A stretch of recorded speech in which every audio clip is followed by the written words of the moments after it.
حضرت خالد بن ولید رضی اللہ تعالیٰ عنہ کب اور کہاں پیدا ہوئے، آپ نے کب اسلام قبول کیا، آپ نے کن غزوات میں حصہ لیا، فتح مکہ اور غزوہ موتا کے مقام پر آپ نے کس جوان مردی کے ساتھ جنگوں میں حصہ لیا، آپ نے کیوں آقا دو جہاں صلی اللہ علیہ وآلہ وسلم کے بال مبارک اپنے پاس محفوظ رکھے، کب آقا دو جہاں صلی اللہ علیہ وآلہ وسلم نے آپ کو سیف اللہ کا لقب دیا، یہ سب کچھ آپ جان چکے ہیں ہماری پچھلی ویڈیو کے اندر۔ میں ساجد بھٹی اور آپ دیکھ رہے ہیں ہماری سیریز وہ کون لوگ تھے، اور اس سلسلے میں آپ آج دیکھ رہے ہیں عظیم اسلامی کمانڈر، صحابی رسول، کاتب وحی حضرت خالد بن ولید رضی اللہ تعالیٰ عنہ کے احوال زندگی کی دوسری قسط۔ اگر یہ ویڈیو آپ کو پسند آ رہی ہے تو اس کو لائک کیجئے، شیئر کیجئے اور مزید معلوماتی ویڈیوز حاصل کرنے کے لیے چینل کو سبسکرائب کر لیجئے اور بیل آئیکن کو دبائیے۔ ناظرین، آقا دو جہاں صلی اللہ علیہ وآلہ وسلم کی وصال مبارکہ کے بعد بہت سے قبائل اسلام سے پھر گئے اور انہوں نے زکوٰۃ دینے سے بھی انکار کر دیا۔ اس طرح ریاست میں جگہ جگہ بغاوت پھوٹ پڑی۔ حضرت ابو بکر صدیق رضی اللہ تعالیٰ عنہ نے خلافت کا منصب سنبھالتے ہی اس فتنے کو کچلنے کے لیے ذمہ داری حضرت خالد بن ولید رضی اللہ تعالیٰ عنہ کو سونپی، جس کو آپ نے احسن طریقے سے نبھایا اور فتوحات اپنے نام کی۔ اسی دوران مسلمہ کذاب نے جھوٹی نبوت کا دعویٰ کر دیا۔ حضرت خالد بن ولید رضی اللہ تعالیٰ عنہ کی قیادت میں ایک لشکر اس فتنہ کی سرکوبی کے لیے بھیجا گیا۔ موجودہ ریاض شہر کے قریب یمامہ کے مقام پر مسلمہ کذاب کے فوج کے ساتھ ٹاکرا ہوا، ایک خون ریز مارکا لڑا گیا۔ اس جنگ میں 700 حفاظ صحابہ کرام شہید ہوئے۔ اس مارکے میں مسلمہ کذاب واصل جہنم ہوا اور کامیابی حضرت خالد بن ولید رضی اللہ تعالیٰ عنہ کے حصے میں آئی۔ اس جنگ کو جنگ یمامہ کہا جاتا ہے۔ مرتدین کی سرکوبی کے بعد خلیفۃ المسلمین حضرت ابو بکر صدیق رضی اللہ تعالیٰ عنہ کی نظریں ایران اور عراق پر تھیں۔ اس بڑے مارکے کے لیے آپ نے پھر حضرت خالد بن ولید رضی اللہ تعالیٰ عنہ کو چنا۔ حضرت خالد بن ولید رضی اللہ تعالیٰ عنہ کو نبی مکرم کی حدیث سراقہ یاد تھی، جس میں آپ صلی اللہ علیہ وآلہ وسلم نے حضرت سراقہ کو خوشخبری دی تھی کہ تم کیسر ایران کے کنگن پہنو گے۔ اس حدیث مبارکہ کی بنیاد پر حضرت خالد بن ولید رضی اللہ تعالیٰ عنہ کو یقین تھا کہ وہ اس مہم میں ضرور کامیاب ہوں گے۔ دوسری طرف دفاع کے لیے ایرانی اور رومی سلطنتوں نے آپس میں اتحاد کر لیا اور مل کر اسلامی فوج کا مقابلہ کیا۔ آپ صلی اللہ علیہ وآلہ وسلم نے قبول اسلام کی دعوت کا ایک خط ایران کے خسرو پرویز کو بھی لکھا، تو اس بدبخت نے آپ کا وہ خط پھاڑ دیا۔ تب آپ صلی اللہ علیہ وآلہ وسلم نے فرمایا کہ جس طرح اس خط کے ٹکڑے ہوئے ہیں اسی طرح اس کی ریاست کے بھی ٹکڑے ہوں گے۔ اور پھر دنیا نے دیکھا کہ ایسا ہی ہوا جیسے آقا دو جہاں صلی اللہ علیہ وآلہ وسلم نے فرمایا تھا۔ گلجا کے مقام پر ایرانیوں کے ساتھ اسلامی فوج کا مقابلہ ہوا۔ کئی دن تک جنگ جاری رہی مگر فیصلہ نہیں ہو سکا۔ بالآخر حضرت خالد بن ولید نے ایک حکمت عملی کے تحت ایک دستے کو الگ کر دیا اور ان سپاہیوں کو حکم دیا کہ صبح جب جنگ شروع ہو تو دشمن کے پیچھے سے حملہ کر دیں، اور ایسا ہی ہوا۔ صبح جنگ ہوئی، پیچھے سے مسلمان دستے نے حملہ کر دیا، ایرانی فوج بکھلاہٹ کا شکار ہو گئی اور پھر اسے پسپائی پر مجبور کر دیا گیا اور فتح مسلمانوں کے حصے میں آئی۔ اب مسلمانوں نے عراق کی طرف رخ کیا۔ مقابلے میں رومی فوج تھی۔ روم میں مسیحی حکومت کا مرکز قسطنطنیہ تھا۔ رومی فوج کی قیادت روم کا حکمران ہرکل یا ہرکولس خود کر رہا تھا۔ اس وقت کی سپر پاور ہونے کی وجہ سے रूमी फौज को बर्तरी का जोम था और यही जोम उसे बाद अज़ान ले डूबा। उस वक्त मुसलमान दस्ते मुख्तलिफ महाजों पर मसरूफ़ अमल थे और उनको एक जगह जमा किया जा रहा था। हरकुलस इन दस्तों को इकट्ठा नहीं होने देना चाहता था और उन्हें अलग अलग ही रखकर उनका खात्मा करना चाहता था। हजरत अबू बकर सिद्दीक रजी अल्लाह ताला अन्हो को इसकी खबर हुई तो आपने हजरत खालिद बिन वलीद को शाम भेजा। पहले छोटी छोटी झड़पें हुई और बहुत से किलों पर मुसलमानों का कब्जा हो गया। उसके बाद दमिश्क का मुहासरा कर लिया गया। रूमी फौज ने मुसलमानों को पीछे से घेरने के लिए अपनी बाकी अफवाज को अजनादेन के मुकाम पर जमा करना शुरू कर दिया। हजरत खालिद बिन वलीद के फाल जासूसी के निजाम ने उनको खबर दी तो वो फौज लेकर रवाना हुए। पीछे सिर्फ खवातीन के खैमे रह गए थे जिनके साथ चंद सिपाही थे। दुश्मन समझा कि मुसलमान पसपा हो गए हैं तो उसने खवातीन के खैमों पर हमला कर दिया और इरादा किया कि खवातीन को गिरफ्तार करके कले के अंदर ले जाएंगे और इस तरह मुसलमानों के साथ मनमानी शराइत पर अमन मुआहदा हो जाएगा। हजरत खालिद बिन वलीद रजी अल्लाह तआला अन्हु को इतला मिली। वो चंद सिपाहियों को साथ लेकर वापस पलटे। उन खवातीन में हजरत जर्रार रजी अल्लाह तआला अन्हु की बहन हजरत खौला रजी अल्लाह तआला अन्हा भी थी। उन्होंने डंडों और खैमों की चोबों के साथ रूमी फौज का मुकाबला किया। इसी दौरान हजरत खालिद बिन वलीद और हजरत जर्रार रजी अल्लाह तआला अन्हु पहुंच गए और बिजली बनकर दुश्मन पर टूट पड़े और 6000 रूमी फौजियों में से चंद सौ ही जान बचाकर वापस किले पहुंच सके। हजरत खालिद बिन वलीद रजी अल्लाह तआला अन्हु फौज लेकर दोबारा जनादेन की तरफ रवाना हुए। इस मुकाम पर मुसलमानों की फौज 40,000 जबकि रूमी फौज की तादाद 1 लाख से भी ज्यादा थी। खून रेज मार्का हुआ और फतह मुसलमानों के हिस्से में आई। इस शिकस्त के बाद रूमियों ने पूरी सल्तनत से फौजें बुलाना शुरू कर दी। आर्मीनिया का बादशाह बहान खुद अपनी फौज लेकर पहुंचा। हरकुलस भी लश्कर जर्रार लेकर पहुंच गया। एक बहुत बड़ी और खतरनाक जंग की तैयारियां शुरू हुई। अजनादीन के बाद मुसलमान फौज ने दमिश्क का रुख किया। शहर का मुहासरा किया गया। जब शहर का मुहासरा तवील हो गया तो हजरत खालिद बिन वलीद रजी अल्लाह तआला अन्हु ने एक कमांडो दस्ता तैयार किया। उसे शहर की दीवार पर चढ़ाकर अंदर से दरवाजा खुलवाया गया और इस तरह फौज शहर के अंदर दाखिल हो गई और फतह मुसलमानों के हिस्से में आई। इसी दौरान हजरत अबू बकर सिद्दीक रजी अल्लाह तआला अन्हु का इंतकाल हो गया और हजरत उमर फारूक रजी अल्लाह तआला अन्हु खलीफातुल मुस्लिमीन के मनसब पर फाइज हुए।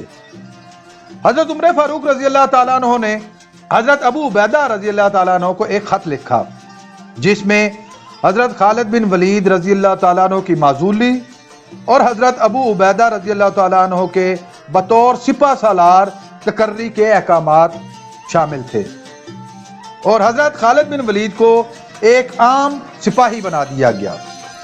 हजरत खालिद बिन वलीद रजी अल्लाह तआला अन्हु से पूछा गया कि क्या आपको ये फैसला कबूल है, जिस पर आप रजी अल्लाह तआला अन्हु ने जवाब दिया कि अगर मैं उमर के लिए लड़ता था तो मैं नहीं लड़ूंगा और अगर मैं अल्लाह के लिए लड़ता था तो मैं लड़ता रहूंगा। और फिर उन्होंने आम सिपाही की तरह फौज में खिदमात सर अंजाम देने का फैसला किया और ऐसा करके दिखाया। आप रजी अल्लाह तआला अन्हु ने हजरत अबू उबैदा से पूछा कि मेरे लिए क्या हुक्म है, तो हजरत अबू उबैदा रजी अल्लाह तआला अन्हु ने फरमाया कि आप मेरे नायब के तौर पर फौज की कमांड संभालेंगे। इस तरह अमीरुल मोमिनीन के हुक्म की तामील भी हो गई और मैदान जंग में दरपेश जंगी सूरत हाल का अजाला भी हो गया। हजरत खालिद बिन वलीद रजी अल्लाह तआला अन्हु की माजूली के बहुत से असबाब बयान किए जाते हैं, मगर सबसे बड़ी वजह यह थी कि मुसलसल फतूहात की वजह से यह तासुर उभरता जा रहा था कि शायद फतूहात की वजह हजरत खालिद बिन वलीद हैं। हजरत खालिद बिन वलीद रजी अल्लाह तआला अन्हु ने दिलो जान से अमीरुल मोमिनीन के अहकामात को कबूल किया। दमिश्क फतह होने के बाद बाज़ंतीनी हुक्मरान हरकुलस को अब यकीन हो गया था कि शाम उनके हाथ से निकलने वाला है, और फिर यरूशलेम को बचाने के लिए एक बड़ी जंग की तैयारी शुरू हुई।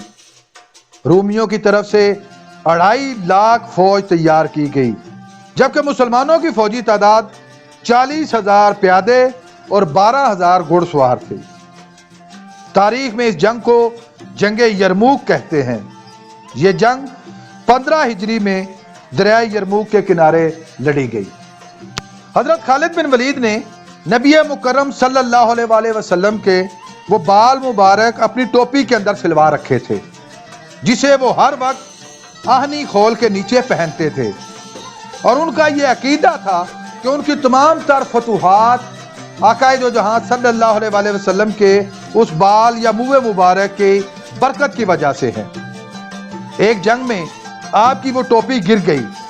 आप लाशों के दरमियान उसे ढूंढते रहे, मगर रूमी फौज के दबाव की वजह से वहां से पीछे हटना पड़ा। मगर आप चंद सिपाहियों को लेकर वापस पलटे और उस टोपी को हासिल करके ही वापस लौटे। साथियों ने कहा कि आपने एक टोपी की खातिर बहुत से सिपाहियों की जान खतरे में डाल दी है। तो आप रजी अल्लाह तआला अन्हु ने फरमाया कि ये कोई आम सी टोपी नहीं, बल्कि ये मेरी ताकत का सरचश्मा है। हजरत अबू उबैदा रजी अल्लाह तआला अन्हु के हुक्म पर हजरत खालिद बिन वलीद ने जंग यरमूक में इस्लामी फौज की क़यादत संभाली। दरिया यरमूक के किनारे लड़ी जाने वाली इस जंग ने तारीख का धारा बदल के रख दिया।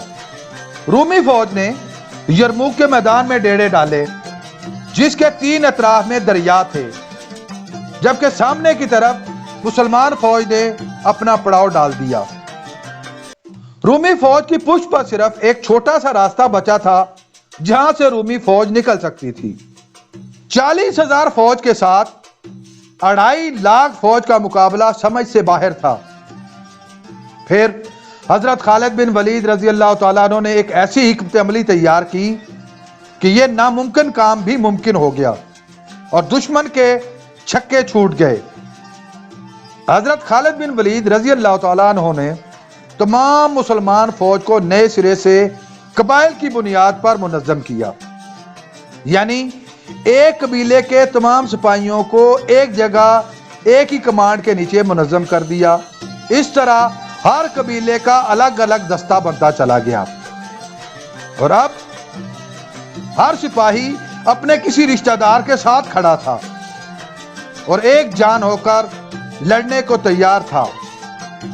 जबकि दूसरी तरफ कबाइल के माबैन एक मुकाबले की फिजा कायम हो गई और हर कबीला अपनी इज्जत और वकार की खातिर जमा मर्दी से लड़ा ताकि कोई बदनामी उस कबीले के हिस्से में ना आए। इस नफसियाती हिकमत अमली का नतीजा यह निकला कि पूरी फौज वलवले, इत्तेहाद और जज्बे के साथ यकजान होकर लड़ी। इस फौज में 1000 सहाबा इकराम भी शरीक थे। जंग शुरू हुई, खून रेज मार्का हुआ। 3 दिन तक मुसलमान फौज मुकाबला करती रही। तीसरे दिन मुसलमान फौज दबाव में आ गई और अंदर की तरफ सुकड़ने लगी और आहिस्ता आहिस्ता पीछे भी हटने लगी। तीसरे दिन के इख्तिताम पर हजरत खालिद बिन वलीद रजी अल्लाह तआला अन्हु ने सिपाहियों के हौसले बढ़ाने के लिए एक वलवला अंगेज तकरीर की, और दूसरी तरफ घुड़सवारों के छापा मार दस्ते तैयार किए, जिनको रूमी फौज के सामने से हमला करने की बजाय उनके पहलू में हमला करने का काम सौंपा गया। अगले दिन जंग का आगाज हुआ। मुसलमान घुड़सवार दुश्मन के दस्तों के पहलू की तरफ हमला करके पीछे पलटते और अपनी फौज के साथ मिल जाते, और वक्फे वक्फे से यह अमल दोहराया जाता। 5वें दिन रूमी फौज थक चुकी थी। दुश्मन फौज के कमांडर ने हजरत खालिद बिन वलीद रजी अल्लाह तआला अन्हु को पैगाम भिजवाया कि वो चंद दिनों के लिए जंग रोकना चाहते हैं ताकि अमन मुआहिदा की शराइत लिखी जा सके। हजरत खालिद बिन वलीद रजी अल्लाह तआला अन्हु दुश्मन की कमजोरी को समझ गए और उन्होंने पेशकश को मुस्तरद कर दिया।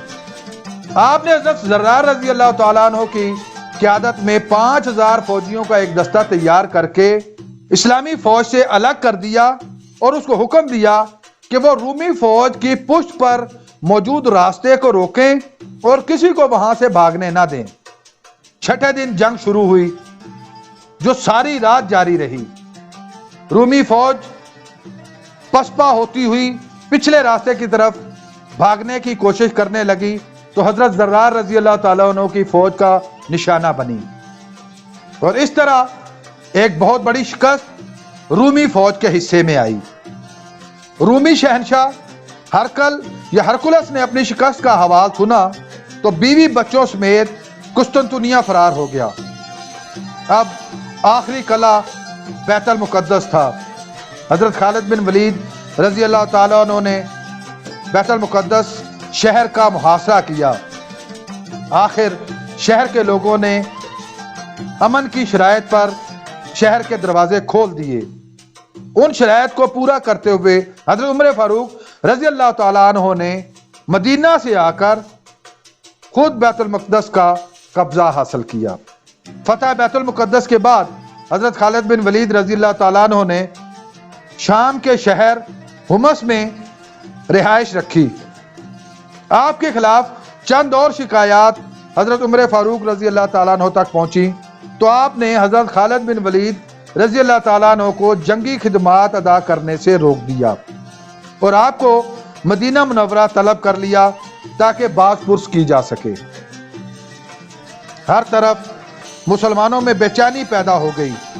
हजरत खालिद बिन वलीद रज़ी अल्लाह ताला अन्हु ने अमीरुल मोमिनीन के फैसले पर सर तस्लीम खम कर दिया और उसके बाद आपने अपनी बाकी जिंदगी हुमस में गुजारने का फैसला किया। 21 हिजरी को आपका उसी शहर में इंतकाल हो गया। मरते वक्त उनके लब पर सिर्फ एक ही बात थी कि मुझे अफसोस है कि मैं मैदान जंग में शहीद होने की बजाय बिस्तर पर जान दे रहा हूं। इस पर उनकी बीवी ने उनको हौसला दिया और उन्हें कहा कि आप सैफुल्लाह यानी अल्लाह की तलवार हैं और अल्लाह किस तरह गवारा कर सकता है कि उसकी तलवार दुश्मन के हाथों मैदान जंग में टूटे, लिहाजा उसमें अल्लाह की कोई खास हिकमत है जिसकी वजह से आपको मैदान जंग में शहादत नसीब नहीं हुई। हजरत खालिद बिन वलीद रज़ी अल्लाह ताला अन्हु के इंतकाल की खबर जब मदीना पहुंची तो मदीना में कोहराम मच गया। हजरत उमर फारूक रज़ी अल्लाह ताला अन्हु भी बहुत ज्यादा रंजीदा हुए। अल्लाह की उस तलवार ने रूमी और ईरानी सुपर पावर्स के चिराग गुल कर दिए थे, मगर उसका कुल तरका चंद तलवारें, खंजर और एक गुलाम था। इस्लामी सल्तनत के फरोग के लिए हजरत खालिद बिन वलीद रज़ी अल्लाह ताला अन्हु की कामयाबियां लाजवाल हैं। इसीलिए मुअर्रिखीन हजरत खालिद बिन वलीद रज़ी अल्लाह ताला अन्हु को दुनिया के बड़े 5 फातिहीन में शामिल करते हैं। उनके फतह किए हुए अरब इलाके आज भी अरबों के पास हैं। अल्लाह ताला उनके मज़ार पर करोड़ों बरकतें नाज़िल फरमाए। नाज़रीन, उम्मीद है आपको हमारी ये कावश पसंद आई होगी और अगर आप इस सिलसिले में अपनी कोई राय देना चाहें तो कमेंट बॉक्स का इस्तेमाल कर सकते हैं।